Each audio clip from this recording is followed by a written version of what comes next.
परिणाम देखने को मिले?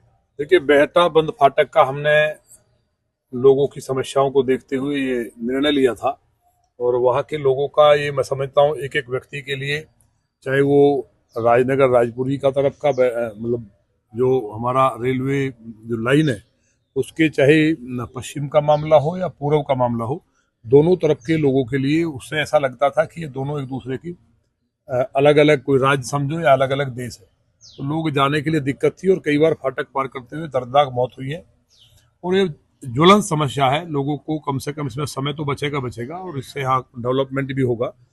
इसके लिए हम लोग पिछले मैं माननीय मंत्री से लगातार मिला हूँ, 2 साल पहले भी, उससे पहले भी कोशिश की गई, लेकिन अभी माननीय मंत्री जी ने, रेल मंत्री जी ने 1 साल पहले हमको पूरा भरोसा दिलाया और आज जिस तरह से ये ड्राइंग बनकर तैयार है, बहुत जल्दी भगवान देवाधिदेव महादेव की कृपा से, देश के यशस्वी प्रधानमंत्री माननीय मोदी जी और माननीय रेल मंत्री जी की कृपा से इसको हम बहुत जल्दी शुरू कर देंगे। इसका टेंडरिंग की प्रक्रिया है, इसमें कुछ अड़चन हैं, उसकी अभी हमने जो कंबाइंड जो मीटिंग जो हुई है सारे विभागों की, उसमें जो जिस विभाग की जिम्मेवारी है उन सबको तय करके उसको किया जाएगा। एक विषय तो ये लौनी के लिए बहुत बड़ा ऐतिहासिक उपलब्धि है। जिस तरह से हमारा बंथला का जो फ्लाईओवर है, इसके बनने के बाद लौनी की एकदम यहाँ की दिशा और दशा बदली थी और लोगों को जो उम्मीद नहीं थी वो उससे भी बड़ा काम ये है। और जो दूसरा दिल्ली सहारनपुर रोड का काम है वो भी रात से हमने शुरू कराया है। हालांकि अभी कुछ अड़चन है जो माननीय सुप्रीम कोर्ट का है, लेकिन गड्ढे भरने का काम थोड़ा हुआ है, इसको भी हम जल्दी ठीक करेंगे। और इसके अलावा जहां जमीनी कब्जा है या दूसरे इशूज हैं उनको लेकर के हमने बात की है। एक ओयो होटल्स जो हैं उनको हम शुरू में भी कहा था कि एक भी नहीं खुलना चाहिए, यहाँ इस तरह की सिचुएशंस नहीं है। अधिकारियों को ये ध्यान रखना चाहिए कि जो लोग इस तरह का वेश्यावृत्ति का, गलत धंधे का या बच्चे मिसगाइड जहाँ हो रहे हैं, यहाँ लव जिहाद जैसी घटनाएं लौनी में नहीं थी, लेकिन मैंने देखा है चाहे लड़की बेटी मुसलमान की है या हिंदू की है, बेटी बेटी है और वो किसी की बेटी हो उसको संरक्षण करना, पोषण करना, समझाना। कम उम्र में बच्चा भटकता है, वो कहीं उसको इस तरह का रास्ता ना मिले, हमारी जिम्मेवारी है। तो यहाँ जब आप उसी जगह के रहने वाले हैं, उसको कानून में भी नहीं है कि वहाँ स्टे कर ले, तो आईडी भी फर्जी बना करके जो धंधा गोरख धंधा चल रहा है, इस पे पूरी तरह से हमने अधिकारियों को कहा है कि इसको रोकने का काम करें।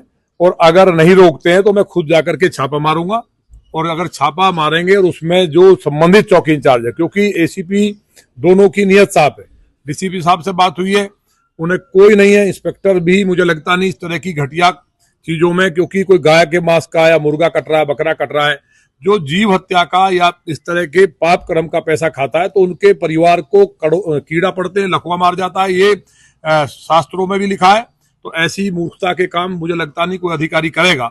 आदमी को 2 रोटी खानी है और उसके लिए अगर वो पाप कर रहा है, जीव हत्या करा रहा है, या इस तरह के जो लौनी को जो इस तरह के होटल्स हैं, इसको अनुमति किसी कीमत में नहीं है, बंद कर दिए थे टोटल। मुझे कहीं सूचना ये आज ललित शर्मा जी ने बताया कि अभी भी 2-4 जगह खुले हुए हैं। हालांकि टोटल पुलिस ने, प्रशासन ने मिलकर के, एसडीएम लौनी और उनकी टीम ने भी, और वो अपना नगर पालिका और जो हमारा जीडीए का जो टीम थी, जो संयुक्त टीम बनी थी, और पुलिस ने एक शानदार काम करते हुए बंद किया था। मुझे उम्मीद है कि एक भी इस तरह का होटल दिखाई नहीं देगा। और जो बंद फाटक है पुणे में, पूरे लौनी वासियों को बहुत जल्दी, मेरा एक सपना है, ये पूरा होगा। आप सबको, लौनी वासियों को, आज इस बैठक में काफी चीजें तय हुई हैं, सबको बहुत बधाई। विधायक जी, किसान एक बार फिर आंदोलन को लेकर दिल्ली की तरफ कूच कर रहे हैं और कल कालिंदी कुंज को लेकर या नोएडा में जो नोएडा गेट पर काफी उग्र आंदोलन हुआ, इसके बारे में क्या कहेंगे आप? देखिए, किसानों के जो मसले हैं उनको बैठ करके सुलझाना चाहिए। माननीय मोदी जी किसानों के लिए दिन रात काम कर रहे हैं। पहली सरकार है जहाँ किसान सम्मान निधि दी गई, किसानों के लिए ऐतिहासिक काम हुए हैं। सोयल हेल्थ कार्ड से लेकर के उनके जितने भी लोन को माफ करने के विषय हों, तमाम किसानों के लिए, चाहे उनका जो एमएसपी का मसला हो, गन्ने का पेमेंट हो, तो अगर मसला कोई लैंड को लेकर के है, मुझे उम्मीद है मेरे यहाँ मंडोला का भी अब सत्र चलेगा और वहाँ का भी मामला सुलझ जाएगा। किसानों को धैर्य रखना चाहिए, सरकार किसानों की।